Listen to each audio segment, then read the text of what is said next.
Hola amigos, soy JavaDev.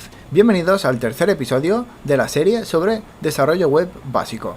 En este episodio, como os prometí, al fin vamos a empezar el proyecto propiamente dicho, y lo vamos a hacer creando el index. Pero antes de nada, necesitaremos colocar Bootstrap para poder empezar a trabajar con ese framework. Así que, lo primero que vamos a hacer es entrar en el navegador de internet y vamos a ir a la página oficial de Bootstrap, que se llama getbootstrap.com, pero como sabéis no os voy a dejar links porque esta dirección puede cambiar en cualquier momento, así que simplemente buscad en Google Bootstrap o Twitter Bootstrap y encontraréis esta biblioteca.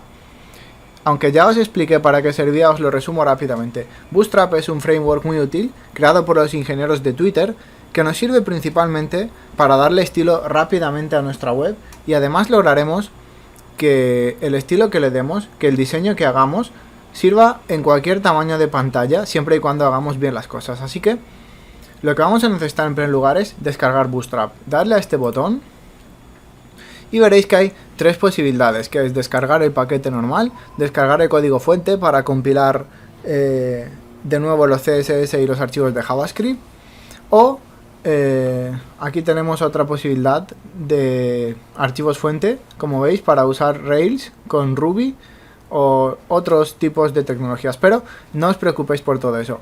Bueno, y hay una cuarta opción, que es usar estos enlaces para recuperar CSS, o sea, los archivos de Bootstrap desde un servidor. No os recomiendo ninguna de estas cosas, descargad simplemente la normal, ¿de acuerdo? Ya que esto os dará todos los archivos fuentes. Y ahora os explico más cosas. Y además, en segundo lugar, para que Bootstrap funcione, necesitaremos la biblioteca de JavaScript jQuery o jQuery. Así que entrar en la página web oficial y darle aquí a descargas. Y como veréis, hay dos grandes versiones, la 1 y la 2. La diferencia es que la versión 1 es retrocompatible con Internet Explorer antiguos, mientras que la 2 tiene mejores cosas, aunque no es compatible con los Internet Explorer antiguos. Bien, personalmente os recomiendo que no le hagáis mucho caso a Internet Explorer, ya que todos los navegadores web siguen los mismos criterios, las mismas tecnologías, los mismos estándares, excepto Internet Explorer, donde por alguna razón Microsoft cree que es especial o diferente o mejor que los demás y ha decidido que su navegador no se va a parecer en nada a los demás. Así que las cosas que funcionan en todos lados, en Internet Explorer no funcionan. Y es más, incluso el JavaScript que se puede usar en todos los navegadores, en Internet Explorer es diferente. Así que lo que yo os recomiendo personalmente, si estáis haciendo un proyecto personal y sabéis que vuestro público objetivo más o menos entiende de lo que estáis haciendo y es un público joven, os recomiendo que uséis la versión 2. Y así podréis crear las cosas con más facilidad. Pero si creéis que vuestro público objetivo todavía sigue usando Internet Explorer, entonces coged la versión 1. En cualquier caso, si no me equivoco, ambas nos servirán para lo que queremos hacer. Así que, bien. ¿Y cuál descargar? Tanto si cogéis la 1 como la 2, descargad esta, la que se llama comprimida de producción. Yo voy a descargar la 2, ¿de acuerdo? Comprimida de producción. Y ahora os explicaré lo que significa todo eso. Así que, digamos que bien, ya habéis descargado todo, ¿de acuerdo? Mirad, yo lo tengo aquí en mi escritorio. Tengo la carpeta de Bootstrap y la de jQuery. Así que ahora, antes de nada, tenemos que crear la estructura básica de nuestra web. Normalmente, perdonad, además de los archivos HTML que puede haber en nuestra web, suele haber una serie de carpetas, que son casi siempre las mismas. Así que vamos a crearlas. En primer lugar, vamos a crear una carpeta llamada CSS. En esta carpeta colocaremos todas las hojas de estilo para darle colorido y diseño a nuestra web. En segundo lugar, vamos a crear una carpeta llamada JS. Aquí vamos a colocar todos los archivos de JavaScript que podamos usar en nuestra web, ¿de acuerdo? Y por último, vamos a crear una carpeta llamada Fonts. Aquí se guardarán todas las fuentes que usemos en nuestra web. Ahora que tenemos estas tres carpetas, voy a ir al escritorio y voy a abrir la carpeta de Bootstrap. Como podéis ver, ya de entrada existen las mismas carpetas. Sin embargo, no os recomiendo que las copiéis tal cual, ya que hay archivos que no nos sirven de nada, así que nos podemos ahorrar unos cuantos kilobytes y solo cogemos lo que nos hace falta. Así que voy a entrar en primer lugar en CSS. Como veis, aquí hay una serie de archivos. Y nosotros usaremos principalmente uno de estos dos, o el Bootstrap o el Bootstrap.min. Os voy a decir una cosa, estos dos archivos tienen exactamente lo mismo. Pero como podéis ver, el min ocupa 120 kilobytes, mientras que el normal ocupa 144. Bien, la diferencia es que el archivo Bootstrap normal tiene, digamos, formateo. Está formateado de forma que un humano pueda entenderlo fácilmente, como por ejemplo el HTML. Tenemos saltos de línea, tenemos sangrados. Pero el archivo min se le ha quitado todo lo innecesario, es decir, no hay espacios en blanco, no hay saltos de línea y no hay tabulaciones, lo que significa que todo estaría pegado en una sola línea. Y en ese archivo, es decir, funciona exactamente igual pero ocupa menos. Así que es recomendable porque cuando la página web se esté cargando, será necesario antes descargar todos los archivos que sean requeridos para presentar la web. Y por supuesto este será uno de ellos, así que cuanto menos ocupe cada archivo, tanto mejor, porque la carga será mucho más rápida.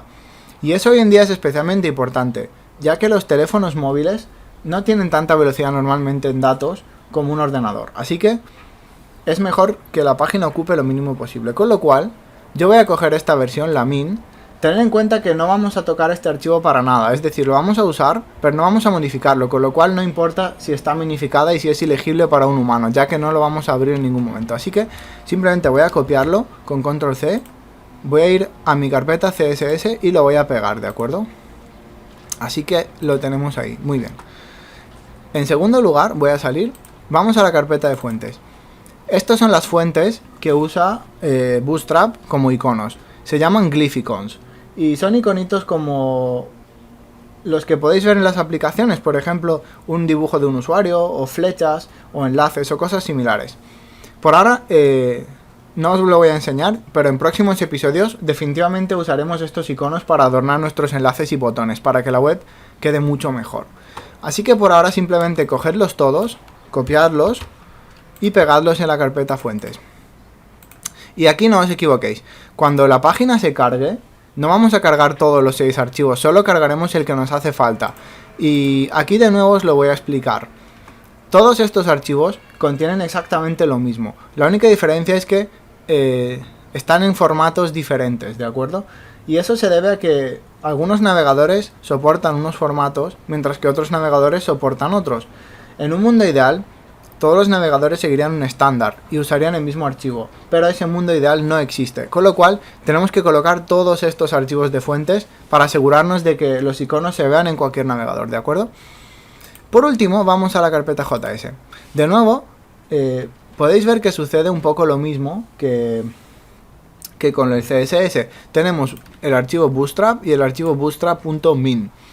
De nuevo, hacen exactamente lo mismo, solo que este ocupa mucho menos, como podéis ver, 36 kilobytes frente a 68.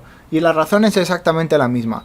En el archivo min, minificado, se han eliminado todos los saltos de línea, espacios y tabulaciones. Todo lo innecesario se ha quitado, así que ocupa mucho menos.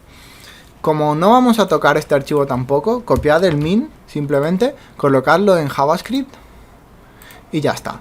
Así que con esto ya tendríamos Bootstrap preparado para funcionar, pero no lo va a hacer todavía porque necesita una segunda biblioteca. Si recordáis bien, esto os lo expliqué también, tenemos jQuery. Así que copiadlo y pegarlo en la carpeta JavaScript, ya que también es un archivo JavaScript, ¿de acuerdo? Bootstrap necesita jQuery para funcionar. Básicamente jQuery, no lo he dicho antes, pero es una librería que permite hacer muchas cosas con JavaScript de forma efectiva y sobre todo, la mejor baza es que hace que JavaScript funcione de forma uniforme en cualquier navegador, ya que en ciertos navegadores las cosas no funcionan de la misma manera. Pero con Bootstrap con jQuery os aseguráis de que todo funciona bien, no importa si es un teléfono móvil o si es un navegador de escritorio, incluso si estáis en un Smart TV, porque jQuery, antes de nada, digamos que cuando se ejecuta, detecta en qué dispositivo está funcionando JavaScript y así se puede adaptar a lo que existe y a lo que no existe en ese dispositivo. Antes de nada, voy a daros un consejo práctico. Como veis, el archivo tiene un nombre un poco largo, jQuery-2.1.min.js. Este nombre lo vamos a tener que escribir para incluirlo, y es un nombre que no es fácil de recordar, así que darle a botón derecho, rename, y cambiarle el nombre simplemente a jQuery.min, ¿de acuerdo? Como veis, en NetBeans no se incluye la terminación porque eso es algo que ya está definido, así que solo ponerle jQuery.min Y como veis ahora se llama jquery.min.js, con lo cual ahora sí, ya estaríamos preparados para que nuestro documento HTML pueda funcionar bien. Así que vamos a empezar a incluir cosas. En primer lugar, me gustaría recordaros que cuando vayamos a parar la web, necesitáis tener SAMP encendido con el servidor Apache como mínimo por ahora, porque si no, no vais a ver nada, ¿de acuerdo? Así que voy a abrir mi navegador web, ¿de acuerdo? Y voy a escribir la dirección del blog, localhost /blog, y entramos. Como recordaréis, puesto que el archivo se llama index, no hace falta que escribamos el nombre del archivo, así que esto es todo. Bien, podéis ver que aquí se quedó lo de la última vez, lo del último episodio, es decir, los 6 titulares. Bueno, eso ya no nos hace falta, lo voy a borrar. Así que en primer lugar vamos a hacer que Bootstrap funcione. Con lo cual tenemos que definir unas cosas. En primer lugar, como el blog va a estar en el idioma español, vamos a incluir en la etiqueta HTML el siguiente atributo. Y os explico rápidamente. Los atributos permiten definir cosas sobre las etiquetas. En este caso, por ejemplo, si escribimos lang igual a es, estaremos diciendo que el contenido de HTML está en español. Esto no tiene ningún sentido para los humanos y no va a cambiar en nada la forma en que funciona la web, pero sirve para que cuando venga a visitar nuestra web un robot de Google o de Yahoo o de Bing, el robot sepa en qué idioma está el contenido, lo que ayuda mucho en el posicionamiento, ¿de acuerdo? Bien, así que ahora vamos a incluir 3 metaetiquetas que son imprescindibles para que Bootstrap funcione. Y estas etiquetas nos permiten básicamente tener el contenido bien escalado sin importar el tamaño de la pantalla, ¿de acuerdo?